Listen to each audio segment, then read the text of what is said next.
ನಮಸ್ಕಾರ ಸ್ನೇಹಿತರೆ, ಓಂ ಸಾಯಿರಾಮ್. ಶಿರಡಿವಾಸಾಯ ವಿದ್ಮಹಿ ಸಚಿದಾನಂದಾಯ ಧೀಮಹಿ ತನ್ನೋ ಸಾಯಿ ಪ್ರಚೋದಯಾತ್. ಸ್ನೇಹಿತರೆ, ಇವತ್ತಿನ ವಿಡಿಯೋ ವಿಶೇಷತೆ ಏನೆಂದರೆ ಸಾಯಿಬಾಬಾರವರು ಚಂದ್ರಗ್ರಹಣದ ವಿಶೇಷ ಸಂದೇಶ ನೀಡ್ತಿದ್ದಾರೆ. ತುಂಬಾ ಜನ ಚಂದ್ರಗ್ರಹಣ ಅಂತಂದ್ರೆ ಹೆದರ್ಕೋತಾರೆ, ಭಯ ಪಡ್ತಾರೆ. ಏನೆಲ್ಲ ಕಷ್ಟಗಳು ಬರ್ತವೆ, ನಾನು ಊಟ ಮಾಡ್ದೆ, ನಾನು ಅದನ್ ಮಾಡ್ದೆ, ಇದನ್ ಮಾಡ್ದೆ, ಅಯ್ಯೋ ಏನ್ ಕಾದಿದೆಯೋ ಏನೋ ಅಂತೇಳಿ ತುಂಬಾನೇ ಭಯಗಳಿಂದ ಆವರಿಸ್ಕೊಂಡ್ಬಿಟ್ಟಿರ್ತಾರೆ ಅಲ್ವಾ. ಹಾಗಾಗಿ ಬಾಬಾರವರು ಏನು ಸಂದೇಶ ನೀಡ್ತಿದ್ದಾರೆ, ಹಾಗೆಯೇ ನಮ್ಮ ಜೀವನದಲ್ಲಿ ಚಂದ್ರಗ್ರಹಣದ ನಂತರ ಏನು ಬದಲಾವಣೆ ಬರ್ತಿದೆ ಅನ್ನುವುದರ ಸೂಚನೆಯನ್ನು ಕೊಡ್ತಿದ್ದಾರೆ ಸ್ನೇಹಿತರೆ. ಹಾಗಾದರೆ ಹೆಚ್ಚಿನ ಟೈಮ್ ನ ವೇಸ್ಟ್ ಮಾಡದೆ ಇವತ್ತಿನ ಸಂದೇಶವನ್ನು ತಿಳಿದುಕೊಳ್ಳೋಣ ಬನ್ನಿ. ಮಕ್ಕಳೇ, ಗ್ರಹಣವು ಭಯ ಪಡುವ ವಿಷಯವಲ್ಲ, ಅದು ಪ್ರಕೃತಿಯ ಒಂದು ಸಹಜ ಪ್ರಕ್ರಿಯೆ. ಸೂರ್ಯ, ಚಂದ್ರ, ಗ್ರಹ, ನಕ್ಷತ್ರಗಳು ತಮ್ಮ ತಮ್ಮ ಧರ್ಮವನ್ನು ಅನುಸರಿಸುತ್ತಿರುವ ಸಮಯ ಇದು. ನಾನು ಎಂದಿಗೂ ನನ್ನ ಭಕ್ತರಿಗೆ ಭಯವನ್ನು ಕಲಿಸಿಲ್ಲ. ನೀವು ನನ್ನ ನಂಬಿಕೆಯಲ್ಲಿ, ನನ್ನ ಕೃಪೆಯಲ್ಲಿ ಇದ್ದಾಗ ಯಾವ ನಕಾರಾತ್ಮಕ ಶಕ್ತಿ ನಿಮ್ಮನ್ನು ಮುಟ್ಟುವುದಿಲ್ಲ. ಈ ಕ್ಷಣವನ್ನು ಪ್ರಾರ್ಥನೆ, ಧ್ಯಾನ ಮತ್ತು ಸತ್ಕಾರ್ಯಗಳಿಗೆ ಬಳಸಿ. ಗ್ರಹಣದ ಸಮಯದಲ್ಲಿ ಮಾಡಿದ ಪ್ರಾರ್ಥನೆಗಳು ಶುದ್ಧ ಭಾವದಿಂದ ಮಾಡಿದರೆ ದಶಪಟ್ಟು ಫಲ ಕೊಡುತ್ತದೆ. ಹೀಗಾಗಿ ಭಯಪಡದೆ ಶಾಂತವಾಗಿ ನನ್ನ ನೆನಪಿನಲ್ಲಿ ಇರಿ. ನನ್ನನ್ನು ಸದಾ ಸ್ಮರಿಸುತ್ತೀರಿ. ನಾನು ಸದಾ ನಿಮ್ಮ ಜೊತೆ ಇದ್ದೇನೆ, ಹಾಗೆಯೇ ಇರುತ್ತೇನೆ. ಬಾಬಾರವರ ಅಭಿಪ್ರಾಯ ಚಂದ್ರಗ್ರಹಣದ ಬಗ್ಗೆ. ಹಾಗಾಗಿ ಬಾಬಾರವರು ನಮ್ ಜೊತೆಗಿದ್ದಾರೆ ಅಂತಂದ್ರೆ ಹೆದರ್ಕೊಳ್ತಕ್ಕಂತ ಯಾವುದೇ ಅವಶ್ಯಕತೆ ಇಲ್ಲ. ಸಾಕಷ್ಟು ಜನ ನಾಮ ಜಪಗಳನ್ನ ಮಾಡಿರ್ತೀರಾ, ಒಳ್ಳೆಯದನ್ನ ನೋಡಿರ್ತೀರಾ, ಕೇಳಿರ್ತೀರಾ. ಕೆಲವರು ಅದನ್ನ ರೂಲ್ಸ್ ಗಳು ಏನೇನಿದಾವೆ ಆ ರೀತಿನೆಲ್ಲ ಪಾಲನೆ ಮಾಡಿರ್ತೀರಾ. ಈಗ ನಿಮ್ಗೆ ಇನ್ನೂ ಧೈರ್ಯವಾಗಿ ಹೇಳೋದಾದ್ರೆ, ಧೈರ್ಯ ಬೇಕು ಅಂದ್ರೆ ಬಾಬಾರವರ ದ್ವಾರಕಮಯಿ ಹೇಗಿತ್ತು ಹೇಳಿ. ಬಾಬಾರವರು ಕಿಟಕಿ ಇರ್ಲಿಲ್ಲ, ಬಾಕ್ಲಿರ್ಲಿಲ್ಲ, ಆ ಕಡೆ ಈ ಕಡೆ ಎಲ್ಲ ಬಿದ್ದೋಗಿತ್ತು. ಮೇಲ್ ಒಂಥರಾನೇ ಛಾವಣಿ ಅಂತೂ ಸರಿಯಾಗೂ ಇರ್ಲಿಲ್ಲ, ಅದ್ ನಿಮ್ಗೂನು ಗೊತ್ತಲ್ವಾ. ಅಂತ ಇದ್ರೊಳಗಡೆನೆ ಇದ್ರು ಬಾಬಾ. ಹಗ್ಲು ರಾತ್ರಿನೂ ಅಲ್ಲೇ ಮಲ್ಕೋತಿದ್ರು ಅಲ್ವಾ. ಹೀಗಿದ್ದಾಗ ಬಾಬಂಗೆ ಚಂದ್ರಗ್ರಹಣ ಏನಾದ್ರು ಎಫೆಕ್ಟ್ ಮಾಡಿದ್ಯಾ, ಏನಾದ್ರು ತೊಂದ್ರೆ ಮಾಡಿದ್ಯಾ? ಬಾಬಾರವರು ಹೇಗಿದ್ರು? ಈಗ ನಾವುಗಳೇನೋ ಇವಾಗ ಮನೆ ಇದೆ, ಮನೆಯಲ್ಲಿ ಒಂದ್ ಸ್ವಲ್ಪ ಒಳಗಡೆ ಬಾಕ್ಲ ಹಾಕೊಂಡು ಅದು ಇದು ಮಾಡ್ಕೊಂಡಿದೀವಿ. ಬಾಬಾರವರು ಹೇಗಿದ್ರು? ಬಾಬಾರವರನ್ನ ನಾವು ನಂಬಿದೀವಿ ಅಂತಂದ್ರೆ ನಮಗೆ ಯಾವುದೇ ಗ್ರಹಣಗಳಾಗ್ಲಿ, ಯಾವುದೇ ದೋಷಗಳಾಗ್ಲಿ, ಯಾವುದೇ ಕಷ್ಟಗಳಾಗ್ಲಿ ನಮ್ಮನ್ನ ಏನು ಮಾಡೋದಕ್ಕೆ ಸಾಧ್ಯನೇ ಇಲ್ಲ. ಆಯ್ತಾ? ನಾಮ ಜಪನ ಮಾಡ್ಕೊಂಡು ಹೋಗ್ರಿ ಅಂತ ಸದಾ ಹೇಳ್ತಾರೆ ಬಾಬಾ. ಅದನ್ನ ಮನ್ಸಿಂದ ಪ್ರಾರ್ಥನೆ ಮಾಡ್ರಿ, ಮನ್ಸಿಂದ ಪಾಲಿಸ್ರಿ. ಖಂಡಿತವಾಗ್ಲೂ ಒಳ್ಳೇದಾಗೆ ಆಗುತ್ತೆ. ಚಂದ್ರಗ್ರಹಣದಿಂದ ಯಾವುದೇ ನಕಾರಾತ್ಮಕ ಪ್ರಭಾವ ನಮ್ಮ ಮೇಲೆ ಬೀಳುವುದೂ ಇಲ್ಲ. ಚಂದ್ರನ ತನ್ನ ಕರ್ತವ್ಯ ತಾನು ಮಾಡಿದ್ದಾನೆ ಅಷ್ಟೇನೇನೆ. ಆಯ್ತಾ? ಅದರಿಂದ ನಮಗೆ ಯಾವುದೇ ತೊಂದರೆ ಇಲ್ಲ. ಹಾಗಾದರೆ ಚಂದ್ರಗ್ರಹಣದ ನಂತರ ನಮ್ಮ ಜೀವನದಲ್ಲಿ ಏನೆಲ್ಲ ಬದಲಾವಣೆ ಬರ್ತಿದೆ ಅಂತ ತಿಳಿದುಕೊಳ್ಳೋಣ ಬನ್ನಿ. ಸ್ನೇಹಿತರೆ, ಸರಳವಾಗಿ ಇವತ್ತು ನಾನು ಚಂದ್ರಗ್ರಹಣದ ನಂತರ ಏನೆಲ್ಲ ಬದಲಾವಣೆ ನಿಮ್ಮ ಜೀವನದಲ್ಲಿ ಬರ್ತಿದೆ ಅಂತ ತಿಳಿಸಿಕೊಡ್ತೀನಿ ಸ್ನೇಹಿತರೆ. ಮೊದಲನೆಯದಾಗಿ, ಮನೆಯಲ್ಲಿ ಅಸಮಾಧಾನ, ಅಸಹನೆ, ಮನಸ್ತಾಪ ಇತ್ತು ಅಂದ್ರೆ ಅದು ಸರಿ ಹೋಗುತ್ತೆ ಅಂತ ಹೇಳ್ತಿದ್ದಾರೆ. ಹಣಕಾಸಿನ ಸ್ಥಿತಿ ಸುಧಾರಿಸುತ್ತದೆ ಅಂತ ಇಲ್ಲಿ ಹೇಳ್ತಿದ್ದಾರೆ ಸ್ನೇಹಿತರೆ. ಆಮೇಲೆ ನೀವು ಎಲ್ಲಿ ಕೆಲಸ ಮಾಡ್ತಿದ್ದೀರಲ್ಲ ಅಲ್ಲಿ ಹಿರಿಯರ ಅಡ್ವೈಸ್ ಅಂದ್ರೆ ಸೀನಿಯರ್ ಇರ್ತಾರಲ್ಲ ನಿಮ್ಗೆ ಅವರ ಸಪೋರ್ಟ್ ಸಿಗುತ್ತೆ. ಅದರಿಂದ ನಿಮ್ಗೆ ವಿಷಯಗಳನ್ನ ಕಲ್ತ್ಕೊಂಡು ನೀವು ಇಂಪ್ಲಿಮೆಂಟ್ ಮಾಡ್ಕೊಂಡ್ರೆ ನಿಮ್ಗೆ ಬಡ್ತಿ ದೊರೆಯುತ್ತೆ ಅಂತ ಇಲ್ಲಿ ಹೇಳ್ತಿದ್ದಾರೆ ಸ್ನೇಹಿತರೆ. ಆಧ್ಯಾತ್ಮಿಕ ಬೆಳವಣಿಗೆ ಆಗ್ತಿದೆ ನಿಮ್ ಜೀವನದಲ್ಲಿ ಅಂತ ಇಲ್ಲಿ ಹೇಳ್ತಿದ್ದಾರೆ. ನಿಮ್ಮ ಸಾಂಸಾರಿಕ ಜೀವನದಲ್ಲಿ ಇರ್ತಕ್ಕಂಥ ಆರ್ಥಿಕ ಸಮಸ್ಯೆ ಏನಿತ್ತಲ್ಲ, ಅದರಿಂದ ನಿಮಗೇನ್ ಮನಸ್ತಾಪ ಆಗಿತ್ತಲ್ಲ ಅದೆಲ್ಲ ಸರಿ ಹೋಗುತ್ತೆ. ಹಣವು ಎಲ್ಲ ಮೂಲಗಳಿಂದ ಹರಿದ್ ಬರುತ್ತೆ ಅಂತ ಇಲ್ಲಿ ಹೇಳ್ತಿದ್ದಾರೆ. ಆಮೇಲೆ ಯಾರಿಗೆ ಮದ್ವೆ ಸಲುವಾಗಿ ತುಂಬಾನೇ ಪ್ರಯತ್ನ ಮಾಡಿದಿರಲ್ಲ ಅಂತವರಿಗೆ ಮದ್ವೆ ಆಗ್ತಕ್ಕಂತ ಅವಕಾಶಗಳು ಬರ್ತಿದೆ. ಒಳ್ಳೆಯ ಸ್ಥಳಗಳಿಗೆ ನೀವು ಪ್ರಯಾಣ ಮಾಡ್ತೀರಂತ ಹೇಳ್ತಿದ್ದಾರೆ.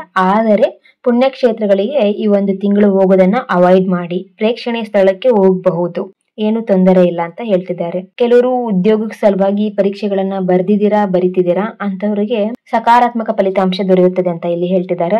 ಪ್ರೀತಿ ವಿಷಯದಲ್ಲಿ ಮನಸ್ತಾಪ ಆಗಿತ್ತಲ್ಲ ಹುಡುಗ ಮತ್ತೆ ಹುಡುಗಿ ಮಧ್ಯೆ, ಅದು ಸರಿ ಹೋಗುತ್ತೆ. ಮ್ಯೂಚುವಲ್ ಅಂಡರ್ಸ್ಟ್ಯಾಂಡಿಂಗ್ ಚೆನ್ನಾಗಾಗುತ್ತೆ ಅಂತ ಹೇಳ್ತಿದ್ದಾರೆ. ಯಾವುದೇ ಡಿಸಿಷನ್ಸ್ ನ ತಗೊಂಡಂಗಿದ್ರು ಯೋಚನೆ ಮಾಡಿ ಡಿಸಿಷನ್ಸ್ ನ ತಗೊಳ್ರಿ ಅಂತ ಹೇಳ್ತಿದ್ದಾರೆ. ಜೀವನದಲ್ಲಿ ಹೊಸ ಪ್ರಾರಂಭವಾಗ್ತಿದೆ ಅಂತ ಇಲ್ಲಿ ಹೇಳ್ತಿದ್ದಾರೆ. ಕೆಲವರಿಗೆ ಕಾಂಪಿಟೇಟರ್ಸ್ ಗಳು ಜಾಸ್ತಿ ಇದ್ದಾರೆ. ಆದ್ರೂನು ನಿಮ್ಮ ಪ್ರಯತ್ನದಿಂದ, ಬಾಬಾರವರ ಆಶೀರ್ವಾದದಿಂದ, ಚಂದ್ರನ ಒಂದು ಪ್ರಭಾವದಿಂದಾಗಿ ನಿಮಗೆ ಸಕ್ಸಸ್ ಅನ್ನೋದು ಸಿಗುತ್ತೆ ಅಂತ ಹೇಳ್ತಿದ್ದಾರೆ. ಶ್ರಮಕ್ಕೆ ತಕ್ಕನಾದ ಫಲ ಖಂಡಿತವಾಗ್ಲೂ ಸಿಗುತ್ತೆ ಅಂತ ಹೇಳ್ತಿದ್ದಾರೆ. ಹಣವನ್ನ ಜಾಣ್ಮೆಯಿಂದ ಬಳಸ್ಕೊಳ್ರಿ ಅಂತ ಹೇಳ್ತಿದ್ದಾರೆ ಸ್ನೇಹಿತರೆ. ನಿಮ್ಮ ಮನೆಯಲ್ಲಿ ಇರ್ತಕ್ಕಂಥ ಸದಸ್ಯರ ಆರೋಗ್ಯ ಬಗ್ಗೆ ಕಾಳಜಿ ವಹಿಸೋದು ಬಹಳನೇ ಮುಖ್ಯ ಅಂತ ಒಂದು ಅಡ್ವೈಸ್ ನ ಕೊಡ್ತಿದ್ದಾರೆ. ಹೊಸದೊಂದು ಅಧ್ಯಾಯ ಪ್ರಾರಂಭವಾಗ್ತಿದೆ ಅಂತ ಹೇಳ್ತಿದ್ದಾರೆ. ಅಂದ್ರೆ ನಿಮ್ಮ ಮನೆಯಲ್ಲಿ ಮಗುವಿನ ಜನನವಾಗಲಿ, ಮನೆ ಕಟ್ಟಿಸ್ತಕ್ಕಂಥ ಸಂದರ್ಭ ಆಗಿರ್ಲಿ, ಅಥವಾ ನಿಂತಿರೋ ಮನೆನ ಕಟ್ಸೋದಾಗಿರ್ಲಿ, ಇಂತಹ ಒಳ್ಳೆ ಶುಭ ಸಮಾರಂಭಗಳು ನಡೆಯುತ್ತೆ. ಏನು ಅಚಾನಕ್ ಖರ್ಚಿನಿಂದಾಗಿ ನೀವು ಸಾಲಗಳನ್ನ ಮಾಡ್ಕೊಂಡಿದ್ರಲ್ಲ ಅದು ಬಗೆಹರಿಯುತ್ತೆ ಅಂತ ಇಲ್ಲಿ ಹೇಳ್ತಿದ್ದಾರೆ ಸ್ನೇಹಿತರೆ. ಹಣವನ್ನ ಮಾಡಬೇಕು, ಜೀವನದಲ್ಲಿ ಸ್ಟೇಬಲ್ ಆಗ್ಬೇಕು ಅಂತೇಳಿ ಅಡ್ಡ ದಾರಿಗಳನ್ನ ಹುಡುಕೋದು, ಶಾರ್ಟ್ ಕಟ್ ಗಳಿಂದ ಹೋಗಿ ನಾನು ಹಣ ಮಾಡ್ತೀನಿ ಅಂತೇಳಿ ಹೋಗೋದು ಎಲ್ಲ ಒಳ್ಳೆಯದಲ್ಲ ಅಂತ ಒಂದು ವಾರ್ನಿಂಗ್ ನ ಕೊಡ್ತಿದ್ದಾರೆ. ಏನೇ ಮಾಡಿದ್ರು ಶಿಸ್ತಿನಿಂದ ಮಾಡ್ರಿ. ಹೂಡಿಕೆ ಮಾಡ್ತಿರ್ಬೇಕಾದ್ರೆ ಸರಿಯಾಗಿ ಅದ್ರ ಬಗ್ಗೆ ತಿಳ್ಕೊಂಡು ಮಾಡಿ, ಬ್ಲೈಂಡ್ ಆಗಿ ಮಾಡೋದಕ್ಕೆ ಹೋಗ್ಬೇಡಿ ಅಂತ ಒಂದು ಮೆಸೇಜ್ ನ ಕೊಡ್ತಿದ್ದಾರೆ. ನಿಮ್ಮ ಜೀವನಕ್ಕೆ ಒಂದು ದೊಡ್ಡ ಶಕ್ತಿ ಬೆಂಬಲವಾಗಿ ನಿಂತಿದೆ. ಹಾಗಾಗಿ ನಿಮಗೆ ಹಣ ಬೇಕು ಅಂದಾಗ, ಯಾರಿಗಾದ್ರೂ ಸಪೋರ್ಟ್ ಬೇಕು, ಯಾರಿಗಾದ್ರೂ ಪ್ರೀತಿ ಬೇಕು, ಏನಾದ್ರೂ ನಿಮಗೆ ಬೇಕು ಅಂದಾಗ ಇನ್ಸ್ಟಂಟ್ ಆಗಿ ನಿಮಗೆ ಸಹಾಯ ದೊರಕುತ್ತೆ ನನ್ನ ಆಶೀರ್ವಾದ ಕೃಪೆಯಿಂದ. ಅದು ನಿಮ್ಮ ಪೂರ್ವ ಜನ್ಮದ ಫಲನ ಈ ರೀತಿಯಾಗಿ ನಾನು ಕೊಡ್ತಿದ್ದೀನಿ ಅಂತ ಬಾಬಾ ಇಲ್ಲಿ ಹೇಳ್ತಿದ್ದಾರೆ. ಯಾವುದನ್ನೇ ಆಗ್ಲಿ, ಯಾವುದೇ ವಿಷಯಕ್ಕೆ ಆಗ್ಲಿ ಆತುರ ಪಡೋದಕ್ಕೆ ಹೋಗ್ಬೇಡಿ. ಅರ್ಜೆಂಟ್ ಅಲ್ಲಿ ಡಿಸಿಷನ್ಸ್ ಮೇಕಿಂಗ್ ಮಾಡೋ ಹಾಗಿಲ್ಲ ಅಂತ ಹೇಳ್ತಿದ್ದಾರೆ. ಸಹಾನುಭೂತಿ ಬೆಳೆಸ್ಕೊಳ್ರಿ. ಸಂಬಂಧಗಳಲ್ಲಿ ನೀವು ಒಬ್ಬರಿಗೆ ಗೌರವ ಕೊಡ್ರಿ, ಅವರಿಂದ ನೀವು ಗೌರವನ ಪಡೆಯೋದ್ರಿಂದ ನಿಮ್ಮ ಸಂಬಂಧ ಸುಧಾರಿಸುತ್ತದೆ ಅಂತ ಹೇಳ್ತಿದ್ದಾರೆ. ಇನ್ನು ಕೆಲವರು ಸಂಬಂಧ ಸುಂದರವಾಗಿರುತ್ತದೆ ಅಂತ ಹೇಳ್ತಿದ್ದಾರೆ. ಕೆಲವರಿಗೆ ಕನಸಿನಲ್ಲಿ ನಿಮಗೆ ಎಷ್ಟೋ ಪ್ರಶ್ನೆಗಳಿಗೆ ಉತ್ತರ ಸಿಗುತ್ತೆ ಅಂತ ಇಲ್ಲಿ ಹೇಳ್ತಿದ್ದಾರೆ ಸ್ನೇಹಿತರೆ. ತುಂಬಾನೇ ಕೆಲವರು ತಪ್ಪುಗಳನ್ನ ಮಾಡಿ ಪಶ್ಚಾತ್ತಾಪ ಪಡ್ತಿದ್ದೀರಾ. ಹಾಗಾಗಿ ಗ್ರಹಣದ ಟೈಮ್ ನಲ್ಲಿ ನೀವು ಲೆಟ್ ಗೋ ಟೆಕ್ನಿಕ್ ನ ಮಾಡಿ ಅಂತ ಹೇಳ್ತಿದ್ದಾರೆ. ನಿಮ್ಗೆ ಸಾಕಷ್ಟು ಯೂಟ್ಯೂಬ್ ನಲ್ಲಿ ವಿಡಿಯೋ ಸಿಗುತ್ತೆ ಆಯ್ತಾ. ಪೂರ್ವಿ ಜಯರಾಜ್ ಅವರು ತಪ್ಪದೆ ಹುಣ್ಣಿಮೆ ಮತ್ತು ಅಮಾವಾಸ್ಯೆಗೆ ಮೆಡಿಟೇಷನ್ ನ ಮಾಡಿಸ್ತಿರ್ತಾರೆ ರಾತ್ರಿ 7 ಗಂಟೆಗೆ. ತಪ್ಪದೆ ಅವ್ರ ಚಾನಲ್ ನ ಸಬ್ಸ್ಕ್ರೈಬ್ ಮಾಡ್ಕೊಳ್ಳಿ. ಅಲ್ಟಿಮೇಟ್ ಹೀಲರ್ ಅವರು, ಒಳ್ಳೆ ಡಾಕ್ಟರ್, ಒಳ್ಳೆ ಮ್ಯಾನಿಫೆಸ್ಟರ್. ನಾನು ಅವ್ರಿಗೆ ಇಲ್ಲಿ ಪ್ರಮೋಷನ್ ಮಾಡ್ತಿಲ್ಲ, ಬಟ್ ನಿಮ್ಮ ಜೀವನ ಬದಲಾಗೋದಕ್ಕೆ ಅವ್ರ ಚಾನಲ್ ತುಂಬಾನೇ ಸಹಾಯ ಮಾಡುತ್ತೆ, ನಕಾರಾತ್ಮಕ ಯೋಚನೆಗಳಿಂದ ಹೊರಗೆ ಬರೋದಕ್ಕೆ. ನಾವು ಹುಣ್ಣಿಮೆ ಮತ್ತು ಅಮಾವಾಸ್ಯೆ ದಿನ 2 ಟೆಕ್ನಿಕ್ ನ ಮಾಡ್ತೀವಿ. ಒಂದು ಲೆಟ್ ಗೋ ಟೆಕ್ನಿಕ್ ಮಾಡ್ತೀವಿ, ಇನ್ನೊಂದು ನಾವು ಮ್ಯಾನಿಫೆಸ್ಟ್ ಮಾಡ್ಕೊಳೋದು, ನಮ್ಮ ಆಸೆಗಳನ್ನ ಈಡೇರಿಸ್ಕೊಳೋ ಟೆಕ್ನಿಕ್ ಮಾಡ್ತೀವಿ.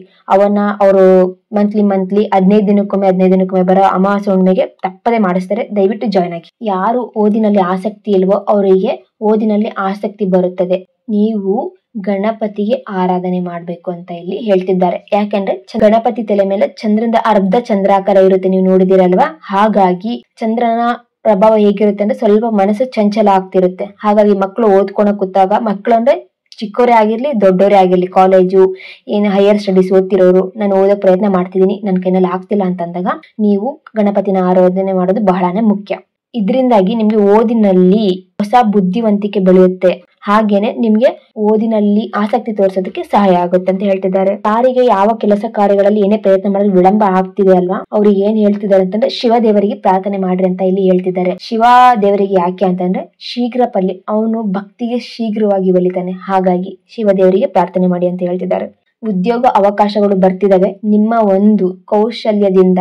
ಆಮೇಲೆ ಒಳ್ಳೆ ಜನರ ಸಹಾಯನ ತಗೊಳ್ಳಿ ಅಂತ ಇಲ್ಲಿ ಹೇಳ್ತಿದ್ದಾರೆ. ನಿಮ್ಮ ಪರಿಶ್ರಮಕ್ಕೆ ತಕ್ಕನಾದ ಫಲ ಸಿಗುತ್ತೆ, ಪ್ರಮೋಷನ್ ಸಿಗುತ್ತೆ ಅಂತ ಇಲ್ಲಿ ಹೇಳ್ತಿದ್ದಾರೆ ಸ್ನೇಹಿತರೆ. ಇನ್ನು ಕೆಲವರಿಗೆ ಗಂಡ ಹೆಂಡತಿ ಮಾತು ಕೇಳಲ್ಲ, ಹೆಂಡತಿ ಗಂಡನ ಮಾತು ಕೇಳೋದಿಲ್ಲ ಅಂತವ್ರಿಗೆ ಏನ್ ಹೇಳ್ತಿದ್ದಾರೆ ಅಂತಂದ್ರೆ, ನೀವು ಹಾರ್ಟ್ ಚಕ್ರನ ಹೀಲಿಂಗ್ ಮಾಡ್ಕೊಳ್ರಿ. ಇದರಿಂದ ನಿಮ್ಮ ಮಧ್ಯೆ ಪ್ರೀತಿ ಉದ್ಭವ ಆಗಿ ನಿಮ್ಮ ಸಾಂಸಾರಿಕ ಜೀವನ ಚೆನ್ನಾಗಿ ಸಾಗುತ್ತೆ ಅಂತ ಇಲ್ಲಿ ಹೇಳ್ತಿದ್ದಾರೆ. ಕೆಲವ್ರ ಮನೆಯಲ್ಲಿ ಅತ್ತೆ ಮಾವನವರ ಕಿರಿಕಿರಿ ಇರುತ್ತೆ. ಅಂತವ್ರಿಗೆ ಏನಂದ್ರೆ ಕಮ್ಯುನಿಕೇಟ್ ಕ್ಲಿಯರ್ಲಿ. ಫಸ್ಟ್ ನೀವು ನಿಮ್ ಯಜಮಾನ್ರ ಜೊತೆ ಮಾತಾಡ್ಕೊಳ್ರಿ. ಅವ್ರು ನಿಮಗೆ ಸಪೋರ್ಟಿವ್ ಆಗಿದ್ದಾರೆ ಅಂತಂದ್ರೆ ನೀವು ನಿಮ್ಮ ಅತ್ತೆ ಮಾವನವ್ರ ಜೊತೆ ಶಾಂತವಾಗಿ ಮಾತಾಡಿ ಸಮಸ್ಯೆಗಳನ್ನ ಬಗೆಹರಿಸ್ಕೊಳ್ರಿ. ಕಮ್ಯುನಿಕೇಟ್ ಕ್ಲಿಯರ್ಲಿ ಅಂತ ಇಲ್ಲಿ ಹೇಳ್ತಿದ್ದಾರೆ. ಆಮೇಲೆ ಇನ್ನೊಂದೇನು ಅಂತಂದ್ರೆ, ಕೆಲವ್ರ ಮನೆಯಲ್ಲಿ ಏನು ಮಾಡಿದ್ರು ಅತ್ತೆ ಮಾವ ಮಣಿಯೋದಿಲ್ಲ, ಅಥವಾ ಅವ್ರ ಸೊಸೆ ಆಗ್ಲಿ ಮಗ ಆಗ್ಲಿ ಮಣಿಯೋದಿಲ್ಲ. ಅಂತ ಸಂದರ್ಭದಲ್ಲಿ ನಿಮಗೆ ಏನ್ ಹೇಳ್ತಿದ್ದಾರೆ ಅಂದ್ರೆ, ಆದಷ್ಟು ಶಾಂತವಾಗಿ ಬಿಟ್ಬಿಡಿ, ಅವರನ್ನ ಅವ್ರವ್ರ ಪಾಡಿಗೆ ಬಿಟ್ಬಿಡಿ. ಸಮಯವೇ ಅವರಿಗೆ ಬುದ್ಧಿ ಕಲಿಸುತ್ತೆ. ಅದರಿಂದ ಅವ್ರು ಬದಲಾಗಿ ಮುಂದಿನ ದಿನಗಳೇ ಅವರು ನಿಮ್ಮ ಜೊತೆ ಚೆನ್ನಾಗಿರ್ತಾರೆ ಅಂತ ಇಲ್ಲಿ ಹೇಳ್ತಿದ್ದಾರೆ ಸ್ನೇಹಿತರೆ.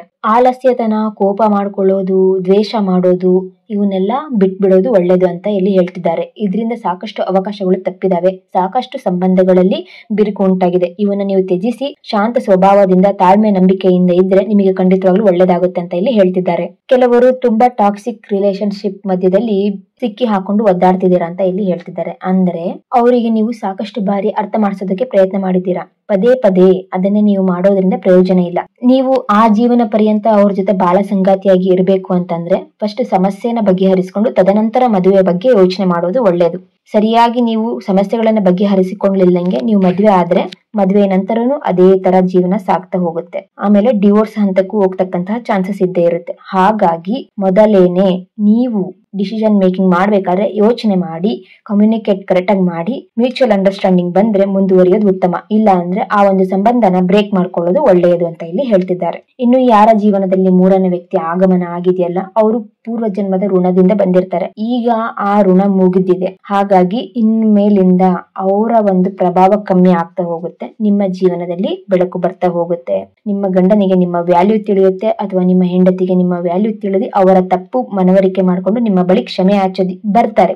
ನೀವು ಕ್ಷಮಿಸಿ ಅವ್ರ ಜೊತೆ ಮುಂದಿನ ಜೀವನನ ಸುಂದರವಾಗಿ ಸಾಗಿಸ್ಕೊಳ್ತಾ ಹೋಗ್ರಿ ಅಂತ ಇಲ್ಲಿ ಹೇಳ್ತಿದ್ದಾರೆ ಸ್ನೇಹಿತರೆ. ಇನ್ ಕೆಲವರು ನಂಬಿಸಿ ಮೋಸ ಮಾಡ್ತಿದ್ದಾರೆ, ನಂಬಿಕೆ ದ್ರೋಹ ಮಾಡ್ತಿದ್ದಾರೆ, ಡಬಲ್ ಗೇಮ್ ಅಂತಾರಲ್ಲ ಆತರ ಮಾಡ್ತಿದ್ದಾರೆ. ಅಂತವರು ಶೀಘ್ರದಲ್ಲೇ ಅವರ ಮುಖವಾಡ ಕಳಚಿ ನಿಮ್ ಮುಂದೆ ಬೀಳುತ್ತೆ ಅಂತ ಇಲ್ಲಿ ಹೇಳ್ತಿದ್ದಾರೆ ಸ್ನೇಹಿತರೆ. ಇನ್ನು ಕೆಲವರಿಗೆ ಉದ್ದಿ ಪ್ರಸಾದ, ಸಾಯಿ ಸಚ್ಚರಿತೆ ಆಗಿರ್ಲಿ, ಸ್ತವನ ಮಂಜರಿ ಆಗಿರ್ಲಿ ಅವರ ಮನೆಗೆ ಬರುತ್ತದೆ, ತಲುಪುತ್ತದೆ ಅಂತ ಇಲ್ಲಿ ಹೇಳ್ತಿದ್ದಾರೆ. ಬಾಬಾರವರ ಮೂರ್ತಿ ಆಗಿರ್ಲಿ ಬರುತ್ತೆ. ಅದರಿಂದನೂ ನಿಮ್ಮ ಜೀವನದಲ್ಲಿ ಹಿಡಿದಿರ್ತಕ್ಕಂತಹ ಕಷ್ಟಗಳ ಗ್ರಹಣ ಅಥವಾ ನೋವಿನ ಗ್ರಹಣ, ಅಸಮಾಧಾನದ ಗ್ರಹಣ, ಆರೋಗ್ಯದ ಸಮಸ್ಯೆಯಲ್ಲಿ ಇರ್ತಕ್ಕಂಥ ಗ್ರಹಣ ಅಂದ್ರೆ ಸಂಕಷ್ಟಗಳು ದೂರ ಆಗುತ್ತೆ ಅಂತ ಇಲ್ಲಿ ಬಾಬಾ ಹೇಳ್ತಿದ್ದಾರೆ. ಸಾಧ್ಯವಾದಷ್ಟು ವಿಷ್ಣು ಸಹಸ್ರನಾಮ ಪಠನೆ, ಲಲಿತ ಸಹಸ್ರನಾಮದ್ದಾಗಿರ್ಲಿ, ಬಾಬಾರವರ ಸಚ್ಚರಿತ ಪಾರಾಯಣ, ಸ್ತವನ ಮಂಜರಿ ಪಾರಾಯಣ, ನಿಮ್ಗೆ ಯಾವುದೇ ಕಷ್ಟಗಳು ಇತ್ತಂತಂದ್ರೆ ಸಾಯಿ ಬಾಬಾರವರ ಕಷ್ಟ ನಿವಾರಣೆ ಸ್ತೋತ್ರನಾದ್ರೂ ನೀವು ಪಠನೆ ಮಾಡೋದ್ರಿಂದ ಸಕಲ ಕಷ್ಟಗಳಿಂದ ಹೊರಗ್ ಬರಬಹುದು. ಕೆಲವರು ಹೊಸ ವಾಹನ, ಹಳೆ ವಾಹನ ಖರೀದಿ ಮಾಡ್ಬೇಕು ಅಂತ ಅನ್ಕೊಂಡಿದ್ದಾರೆ. ಅದು ಯಾವುದೇ ವಾಹನ ಆಗಿರ್ಲಿ ಈ ತಿಂಗಳು ಬೇಡ, ಪಿತೃಪಕ್ಷದ ನಂತರ ತೆಗೆದುಕೊಳ್ಳುವುದು ಉತ್ತಮ ಅಂತ ಇಲ್ಲಿ ಹೇಳ್ತಿದ್ದಾರೆ ಸ್ನೇಹಿತರೆ. ಆದಷ್ಟು ಸಾಲಗಳನ್ನ ಕೊಡೋದು ಕಮ್ಮಿ ಮಾಡಿ, ಬಡ್ಡಿ ವ್ಯವಹಾರಗಳನ್ನ ತಪ್ಪಿಸಿ ಅಂತ ಇಲ್ಲಿ ಹೇಳ್ತಿದ್ದಾರೆ ಸ್ನೇಹಿತರೆ. ಏನ್ ಮಾಡೋದು, ಕಷ್ಟ ಅಂತ ಬರ್ತಾರೆ, ಅವಾಗ ಕೊಟ್ಟಿರ್ತೀರಿ, ಅವ್ರು ನಮ್ಗೆ ಇವಾಗ ವಾಪಸ್ ಹಣನ ಕೊಡ್ತಿಲ್ಲ ಅಂತ ಹೇಳ್ತಿದ್ದಾರೆ. ನೀವು ಓಂ ಸಾಯಿ, ಶ್ರೀ ಸಾಯಿ, ಜಯ ಜಯ ಸಾಯಿ ಅಂತ ಜಪ ಮಾಡ್ತಾ ಹೋಗ್ರಿ. ಮನಸ್ಸಿಂದ ಬಾಬಾರವರಿಗೆ ಪ್ರಾರ್ಥನೆ ಮಾಡ್ರಿ. ಗುರುವಾರ ಆ ರೀತಿ ಸೇವೆ ಮಾಡೋದ್ರಿಂದ ನಿಮ್ಮ ಹಣ ನಿಮಗೆ ಮರಳಿ ಬರುತ್ತದೆ. ಕೆಲವರು ಮನೆ ಬಾಡಿಗೆ ಕೊಡಬೇಕು ಅಂತ ಅನ್ಕೊಂಡಿದ್ದೀರಾ, ಬಾಡಿಗೆದಾರರು ಬರ್ತಿಲ್ಲ ಅಂತ ಹೇಳ್ತಿದ್ದಾರೆ. ಖಂಡಿತವಾಗ್ಲೂ ಪಿತೃಪಕ್ಷದ ನಂತರ ನಿಮ್ಮ ಮನೆಗೆ ಬಾಡಿಗೆದಾರರು ಬರ್ತಾರೆ. ಕೆಲವರಿಗೆ ತುಂಬಾನೇ ಅವಮಾನ ಮಾಡಿದ್ದಾರೆ, ಅಧಿಕಾರ ತೀರಿಸ್ಕೋಬೇಕು ಅಂತ ಕಾಯ್ತಾ ಇದ್ದೀರಾ.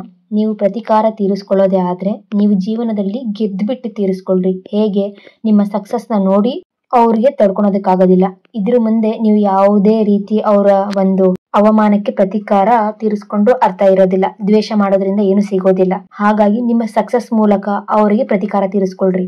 ಬೈಯೋದು, ಮಾಟ ಮಾಡಿಸೋದು, ದ್ವೇಷ ಮಾಡೋದು, ಅವ್ರ ಬಗ್ಗೆ ಅಪಪ್ರಚಾರ ಮಾಡೋದನ್ನ ನೀವು ಮಾಡೋದಕ್ಕೆ ಹೋಗ್ಬೇಡ್ರಿ. ಇದು ಬಾಬಾರವರ ಭಕ್ತರ ಕೆಲಸ ಅಲ್ಲ. ಹಾಗಾಗಿ ಸನ್ಮಾರ್ಗದಲ್ಲಿ ನೀವು ಪ್ರಯತ್ನ ಮಾಡಿದ್ರೆ ಖಂಡಿತವಾಗ್ಲೂ ನಿಮ್ಗೆ ಆಗಿರೋ ಅವಮಾನಕ್ಕೆ ನಿಮಗೆ ಒಳ್ಳೆಯ ಪ್ರತಿಫಲ ಸಿಗುತ್ತೆ. ಅವರೇ ಬಂದು ಕ್ಷಮೆ ಕೇಳ್ತಾರೆ ಅಂತ ಇಲ್ಲಿ ಬಾಬಾ ಹೇಳ್ತಿದ್ದಾರೆ. ಇನ್ನು ಕೆಲವರಿಗೆ ಹಣ ಇಲ್ಲ ಅಂತೇಳಿ ಅವಮಾನ ಮಾಡಿದ್ದಾರೆ, ಹಣ ಇಲ್ಲ ಅಂತೇಳಿ ಗೌರವ ಕೊಡುತ್ತಿಲ್ಲ.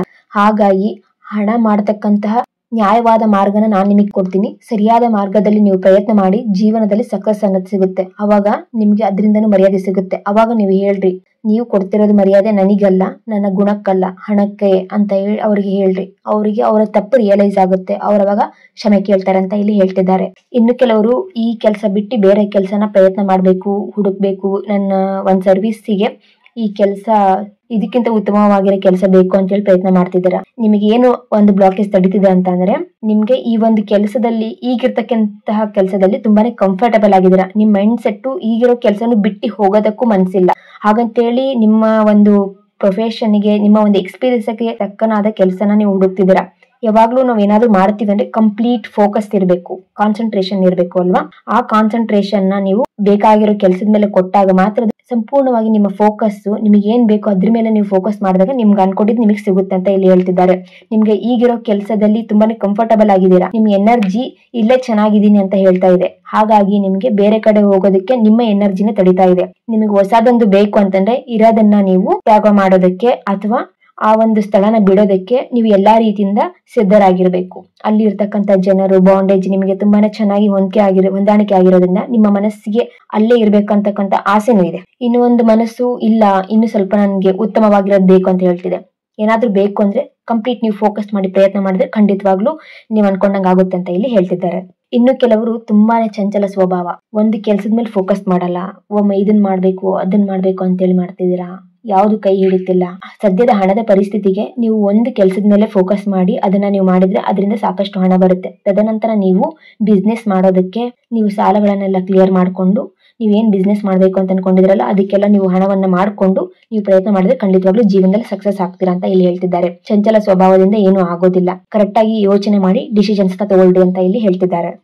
ಕೊನೆಯದಾಗಿ ನಿಮಗೆ ಏನ್ ಹೇಳ್ತಿದ್ದಾರೆ ಅಂತಂದ್ರೆ, ಈ ಗ್ರಹಣದ ನಂತರ ನಿಮಗೆ ಎಲ್ಲವೂ ಒಳ್ಳೇದೇ ಆಗುತ್ತೆ ಅನ್ನೋದ್ರ ಸೂಚನೆ ಕೊಡ್ತಿದ್ದಾರೆ. ಯಾವುದೇ ಕೆಟ್ಟದ್ದಂತೂ ಆಗೋದಕ್ಕೆ ಚಾನ್ಸೇ ಇಲ್ಲ ಅಂತ ಇಲ್ಲಿ ಹೇಳ್ತಿದ್ದಾರೆ ಸ್ನೇಹಿತರೆ.